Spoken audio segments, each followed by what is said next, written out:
Football remains the single most popular high school sport despite increasing concern over the long-term health risks. Last year, WGBH's Frontline helped expose the concussion crisis in the NFL and continues to track the problem online. Halfway through the regular season, 62 players have had a documented concussion, and that doesn't include another 2 players who suffered head injuries just yesterday, including Tennessee Titan Delanie Walker, who took an open field hit that left him stunned on the ground before being taken out of the game. Hits like that are starting to have an impact on parents who are increasingly steering boys away from football. And that's led some youth coaches to complain their sport is being unfairly maligned. WGBH News reporter Stephanie Lydon has this focused follow-up report.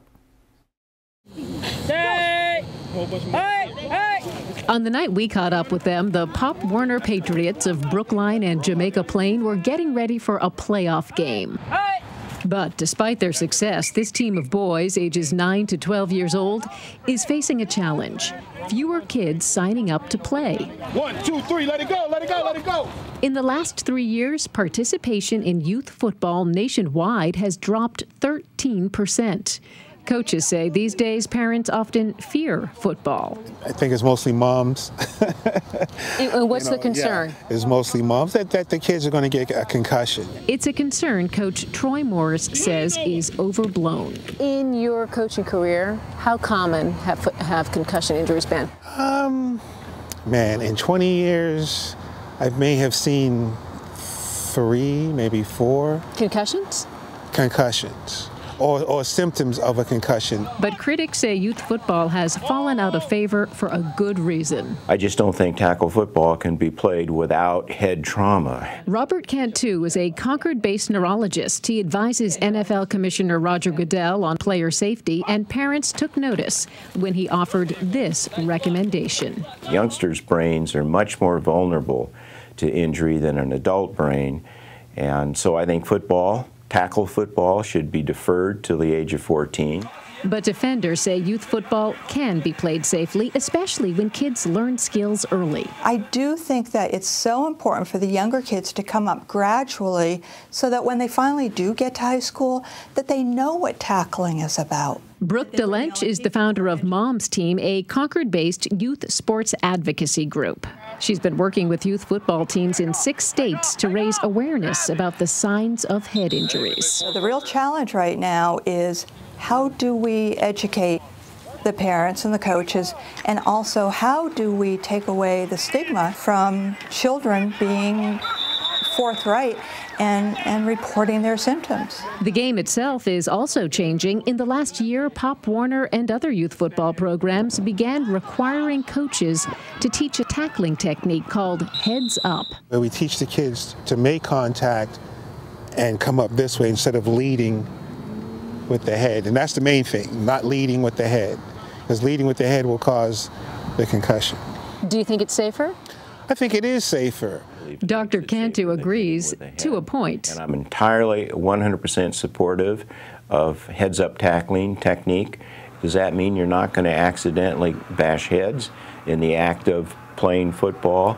No, it's going to happen. But on the front lines of youth football, a different perspective. The biggest misconception about football safety is that you think these kids are doing this, and they're not.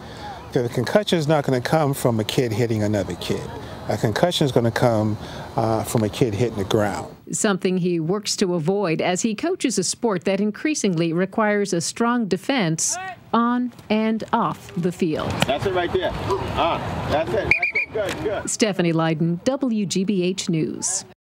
So is youth football getting a bad rap compared to other contact sports? Kevin Smith is the president of the Concord Carlisle American Youth Football Program and has been a coach for 8 years. I was really interested to hear what Coach in the piece said, that in 20 years he'd only seen 3 concussions. Has that been your experience too? Well, I can say this. I've been involved with the program in Concord for 9 years. We've never had a serious concussion where someone was out for an entire season. We've had a greater incidence of mild concussions than the coach that was mentioned in the coach mentioned in the piece. But it has not been a significant issue for our program over the course of the last 9 years that I've been there. Do you agree with that moms group that football is getting a bad rap as compared to other contact sports or other sports in general? Soccer, any baseball, you can get hit with a ball. I mean, why is football being singled out? I think football is being singled out because football is way out in front of this issue. Football has been at the forefront of trying to be safe for the young players.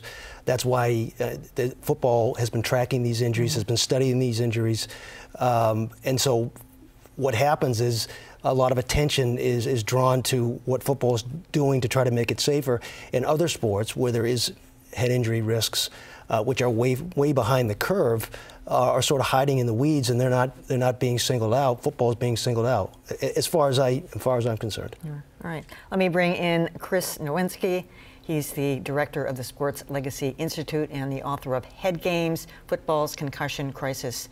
Well, I have a feeling you're not totally on board with what the coach in the piece said. I mean, how do you feel about young people playing football? The more we're learning about the brain, the more we're realizing that hitting kids in the head just for the purpose of sport is really bad for them. And we're not really singling out football per se. We also don't think soccer players should be heading the ball before high school. But the science shows that the earlier you start, the greater the risk of long-term damages. And it's not just about concussions. Those hundreds of hits matter, and they only come in a few sports. What's another sport that isn't getting this kind of attention? Well, soccer's the other one. Hockey just raised the checking age from 11 to 13. It's all about what's age appropriate. And for the coach in a piece to mention 3 concussions in 20 years. Do you know why that is? It's not because kids don't hit each other hard.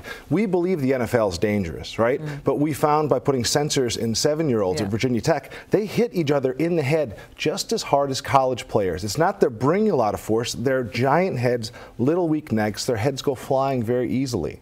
So the only reason beyond that, we know they're getting the concussions. They're not being diagnosed because we don't offer doctors or athletic trainers. Again, we provide those to the NFL players where we all agree it's very dangerous, but we don't provide trained medical personnel for children.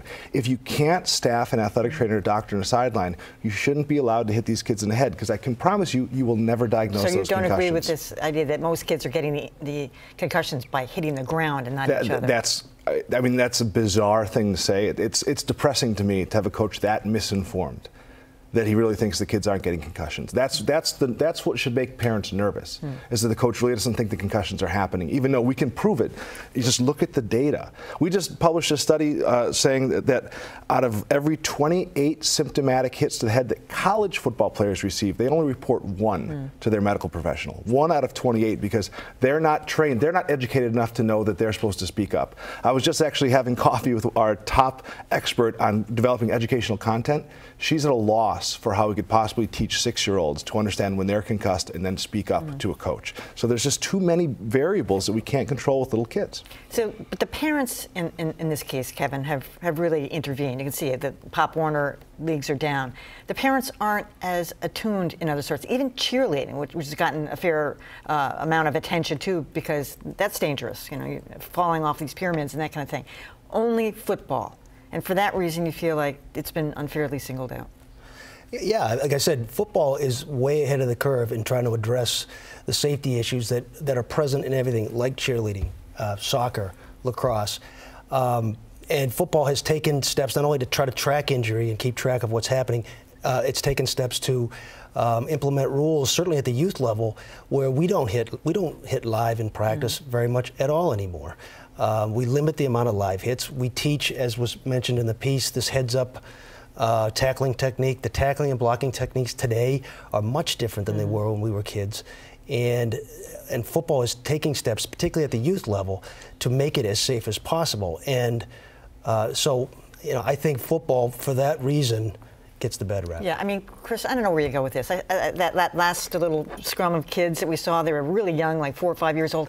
They were piling on each other just to pile on each other. They had no idea where the ball was. It was just part of the thing, banging heads in the thing. unless you ban it altogether. Where are you going with this? Well, we think parents should make an informed decision about when they introduce their kids to repetitive brain trauma. And they need to appreciate that football really was invented for college level. And, you know, I played at the college level. I played at Harvard. I get it. It's fun.